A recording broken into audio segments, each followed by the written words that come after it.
Change का केलंस? माझा टीव्ही शो चालू होता. सॉरी हा, मला माहिती नव्हतं. अभि परत लाव. अरे तुझा शो आहे ना रे, किती वेळ बघणार आहेस? तुला दाखवायचंय मला. नाही बघायचं मला.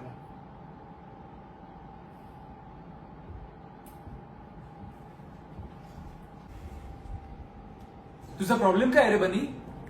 तुझा प्रॉब्लेम काय अभि? तुला माहितीये माझा प्रॉब्लेम काय आहे ते. तुझ्या तोंडी ऐकायचंय. अरे ही सगळी नाटकं बंद कर रे बनी. 8 वर्षातून एकदा आलास तू आम्हाला भेटायला.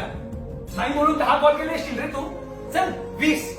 आणि मला विचारतो माझा काय प्रॉब्लेम आहे? यार तो कुठे रोज फोन करायचा मला. अरे खूप केले यार, पण विनाकारण घंटी वाजवतो तो मी. तू विसरलायचा मला बनी. भावा समज, मी खूप अडकलेलो होतो तिकडे. नवा देश, नवीन नवीन जागा. मला माझी लाईफ बनवायची होती, माझं करिअर बनवायचं होता, माझी स्वप्न पूर्ण करायची होती मला. तुझे स्वप्न, तुझी लाईफ, तुझे प्रॉब्लेम्स, तुझी कारण, सगळं काही तुझं तुझं तुझं. तुला माहिती काय रे माझ्या बाबतीत? माझे स्वप्न, माझे प्रॉब्लेम्स, माझे हाल. यार रवी थोडा चिल कर. आधी तिला बघ. आमचं पण काही रोज नाही बोलणं व्हायचं, पण ती तर माझ्याशी सडक नाहीये ना.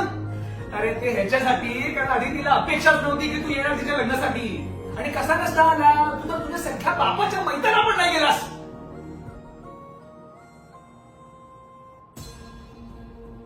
ऐक, अदिती बरोबर आहे. माझ्याकडनं काय अपेक्षाच नाही करायला पाहिजे. मी असाच आहे. कसा नालायक, स्वार्थी. अरे थोडं जग काय बघितलंस, डोकं फिरलंय तुझं. कमी कमी तुझ्यासारखं तर नाहीये मी. एवढा जुगारी बरबाद.